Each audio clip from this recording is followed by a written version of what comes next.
সকাল কিংবা বিকালের জলখাবারের জন্য ঝটপট তৈরি করে নিতে পারেন চিড়ের পোহার এই রেসিপিটি।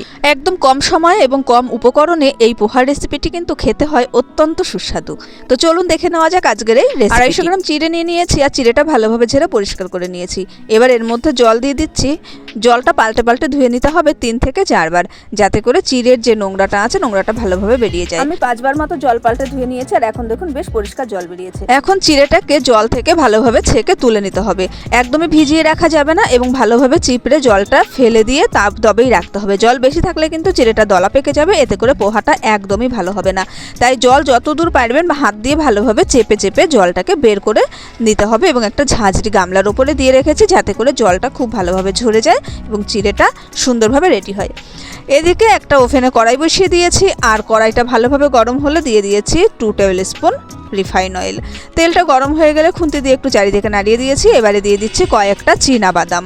এখানে আমি খোসাসহ চীনাবাদাম নিয়েছি। এবার চীনাবাদামটাকে একটু ফ্রাই করে নিতে হবে, তবে খুব বেশি ভাজার প্রয়োজন নেই, খুব বেশি ভাজলে কিন্তু বাদামটা কালো হয়ে যাবে। গ্যাসের ফ্লেমটা লো টু মিডিয়ামের মাঝামাঝি রেখে মোটামুটি 1 মিনিট মতো নাড়াচাড়া করলেই দেখবেন বাদামটা সুন্দরভাবে ভাজা হয়ে যায়। তো এখন তেল থেকে বাদামটাকে নামিয়ে নেব। বাদামটা নামিয়ে নিয়েছি। এবার এই একই তেলের মধ্যে কয়েকটা কারি পাতা ভেজে নিতে হবে। কারি পাতাটা আগে থেকে ধুয়ে জল ঝরিয়ে রেখেছিলাম। এবার কারি পাতাটা দিয়ে জাস্ট 30 সেকেন্ড মতো একটু নাড়াচাড়া করেই পাতাটাকে নামিয়ে রাখবো। 30-40 সেকেন্ড কারি পাতাটা নাড়াচাড়া করে নামালে দেখবেন কারি পাতার কালারটা কিন্তু একদম সবুজ থাকে, তবে খুব বেশি সময় ধরে ভাজতে গেলে তখন পাতাটা কালো হয়ে যেতে পারে। তো 30-40 সেকেন্ড মতো ফ্রাই করলেই দেখবেন পাতাটা একদম মুচমুচেভাবে ভাজা হয়ে গেছে। তো দেখুন আমার পাতাটার কালারটা কিন্তু একদম সবুজ রয়েছে এবং এটা কিন্তু একদম সুন্দরভাবে ফ্রাই হয়ে গেছে। তো এটাকে নামিয়ে নিচ্ছি।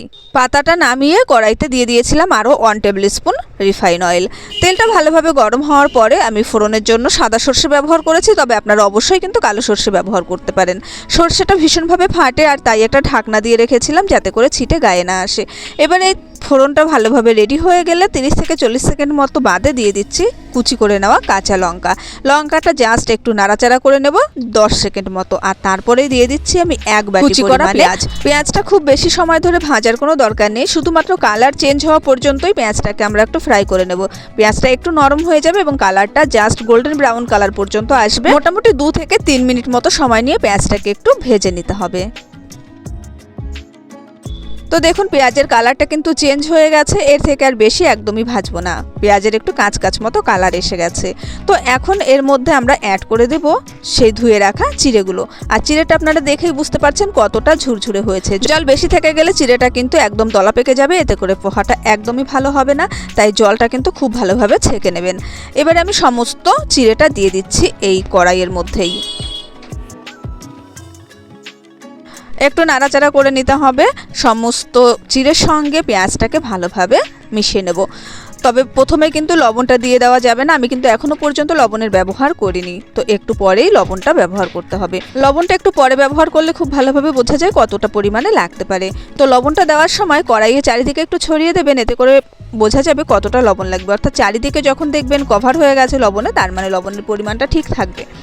তো দেখুন লবণটা দিয়েও ভালোভাবে আমি নাড়াচাড়া করে নিচ্ছি। আর এইভাবে কিন্তু এই চিড়েটাকে ফ্রাই করব জাস্ট 2.5 থেকে 3 মিনিট মতো।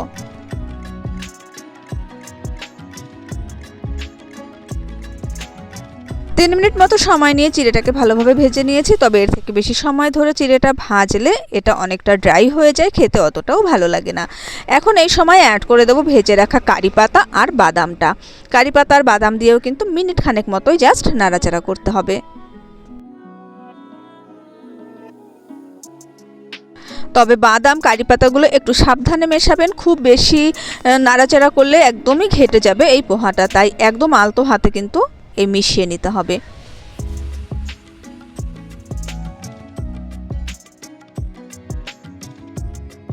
প্রায় 1 মিনিট মতো হয়ে গেছে। ভালোভাবে কিন্তু কারি পাতা আর বাদামটা মিশে গেছে। বাড়ির কোনো সদস্য যদি চিনি পছন্দ না করে, তার জন্য এই সময় পোহাটা তুলে রাখবেন। তো আমিও খানিকটা পরিমাণে তুলে রাখছি আর তারপরেই অ্যাড করে দিচ্ছি খানিকটা পরিমাণে চিনি। পোহা একটু মিষ্টি মিষ্টি হলে ভালো লাগে, তবে যাদের চিনিতে সমস্যা আছে তারা নিশ্চয়ই চিনি ব্যবহার করবেন না। তো চিনিটা দেওয়ার পরেও আবার একটু নাড়াচাড়া করে একটু অপেক্ষা করতে হবে চিনিটা ভালোভাবে গলে যাওয়ার জন্য।